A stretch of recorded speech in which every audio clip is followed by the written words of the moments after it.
இன்றைக்கி நம்ம என்ன பார்க்க போகிறோம்னா டிஎன்பிசி குரூப் 1 ப்ரிலிம்ஸ் 2025 கேட்ட ஒரு கொஸ்டின் தான் பார்க்க போகிறோம். எக்கனாமிக்ஸ் கொஸ்டின் நம்மளுக்கு நிறைய நல்லா தெரியும். இந்த டிஸ்ட்ரிக்ஸில் எது வந்து highest sex ratio lowest sex ரேஷியோலாம் கேட்டிருந்தாங்க.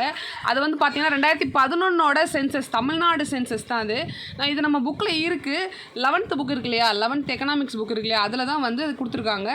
எக்கனாமிக்ஸ் புக்கில் 11th நமக்கு தமிழ்நாடு எக்கனாமி அப்படின்ற ஒரு சாப்டர் இருக்கும், 11th சாப்டர் இருக்கும். அந்த சாப்டர் வந்து அப்படியே பின்னாடி வந்தீங்கன்னா அந்த சாப்டர் முடிஞ்சு லாஸ்ட் பேஜ் இருக்கு இல்லையா, அதுக்கப்புறம் வந்து ஒரு டேப்லேஷன் மாதிரி கொடுத்துருப்பாங்க. அதில் வந்து population growth in Tamil Nadu at a glands, ஒரு கிளான்ஸ் வந்து போடலான்ற மாதிரி 2011 சென்சஸ் வந்து அப்படியே போட்டிருப்பாங்க. அதில் பாப்புலேஷன் எவ்வளோ, மேல் எவ்வளோ, ஃபீமேல் எவ்வளோ, பர்த் ரேட்டு, டெத் ரேட்டு எல்லாமே போட்டிருப்பாங்க. ஹை பாப்புலேஷன் எது, லோயஸ்ட் பாப்புலேஷன் எது, அதே மாதிரி கொடுத்துருப்பாங்க. பெர் ஸ்கொயர் கிலோமீட்டருக்குள்ளே எவ்வளோ டென்சிட்டி இருக்குது, இந்த டிஸ்ட்ரிக் வந்து மேக்ஸிமம் மினிமம் அப்படின்ற மாதிரி கொடுத்துருப்பாங்க. அப்புறம் செக்ஸ் ரேஷியோ வந்து டிஸ்ட்ரிக் எந்த டிஸ்ட்ரிக் வந்து ஹை லோ, அப்புறம் child sex ratio, literacy rate, இது எல்லாமே கொடுத்துருப்பாங்க. நீங்கள் எதுக்கும் ஒரு தடவை பார்த்துக்கிறது பெட்டர். குரூப் 4 கேட்க வாய்ப்பு இருக்குது. இப்போ ஹையஸ்ட் செக்ஸ் ரேஷியோ வந்து நீலகிரி அப்படின்னு கொடுத்தாச்சு, 1041 ஃபீமேல் இருப்பாங்கன்னு.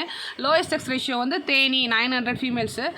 சைல்டு செக்ஸ் ரேஷியோ பொறுத்தவரை நீலகிரி தான் அதுவும் ஹையஸ்ட்டு. லோயஸ்ட் எது பார்த்தீங்கன்னா கடலூர் தான் இருக்குது லோயஸ்ட்டாக. ஸோ இதுதான் நமக்கு வந்து கொஷினில் அப்படியே கேட்டிருக்காங்க. மேட்ச் த ஃபாலோயிங்கில் அப்படியே கொடுத்துருந்தாங்க. ஃபர்ஸ்ட் வந்து ஹையஸ்ட் செக்ஸ் ரேஷியோ கண்டுபிடிக்க சொல்லியிருப்பாங்க. ஜஸ்ட் செக்ஸ் ரேஷியோ தான் கொடுத்துருப்பாங்க. அது வந்து நமக்கு வந்து நீலகிரின்னு தெரியும். இதில் என்ன ஒரு இதுனா, நீலகிரிஸ்ன்றது 2 ஆப்ஷனாக கொடுத்துருப்பாங்க. ஆப்ஷன் 2 and 4 கொடுத்துருப்பாங்க. ஸோ வந்து இங்கே பார்த்தீங்கன்னா 2 தான் ஆப்ஷனில் இருக்குது. ஸோ நம்ம அதை எடுத்துக்கலாம். 2 வந்து நமக்கு இப்போ ஆப்ஷனாக வச்சுக்கலாம். அடுத்து பார்த்தீங்கன்னா லோயஸ்ட் செக்ஸ் ரேஷியோ என்னன்னு கேட்டிருந்தாங்கன்னா தேனி. இதோ இங்கே கொடுத்துருக்காங்க. தேனி 900 ஃபீமேல்ஸ் தான் இருக்காங்க. ஸோ தேனி தான் லோயஸ்ட் செக்ஸ் ரேஷியோ அப்படின்றத கொடுத்துருக்காங்க.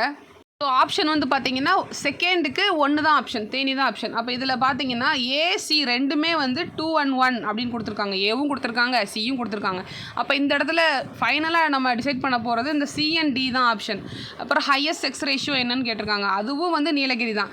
ஸோ 4 தான். அப்போ 4ன்ற பட்சத்தில் ஏ தான் ஆன்சராக இருக்கும். அப்புறம் லோயஸ்ட் செக்ஸ் ரேஷியோ எதுன்னு கேட்டிருக்காங்க. 3 தான். 3 ஆப்ஷன் 3 கடலூர். ஸோ வந்து டிஸ்ட்ரிக் லோயஸ்ட் செக்ஸ் ரேஷியோ வந்து என்னென்னு கொடுத்துருக்காங்க புக்கில், கடலூர். ஸோ அதுதான் ஆப்ஷன். லாஸ்ட் டைம் வந்து இந்த பட்ஜெட் பற்றி ஒரு வீடியோ போட்டிருந்தேன். அதை வந்து எல்லாம் சொல்லிவிட்டு லாஸ்ட்டாக வந்து இந்த ஆப்ஷனை மாற்றி மார்க் பண்ணிட்டேன். ஸோ அதை சரி பண்ணிட்டு அந்த வீடியோ நான் அப்லோட் பண்ணிடுறேன். ஸோ இந்த கொஷினுக்கு என்ன ஆன்சர் வந்து பார்த்திங்கன்னா ஏ தான் ஆப்ஷன் 2143 அதுதான் வந்து இதுக்கான ஆன்சர். ஸோ ஆப்ஷன் ஏ தான் கரெக்டான ஆன்சர். இது வந்து கண்டிப்பாக நீங்கள் அந்த டேப்லேஷன் வந்து ஒரு தடவை நல்லா பார்த்துக்காங்க. குரூப் 4 வர வாய்ப்பு இருக்குது. தேங்க்யூ.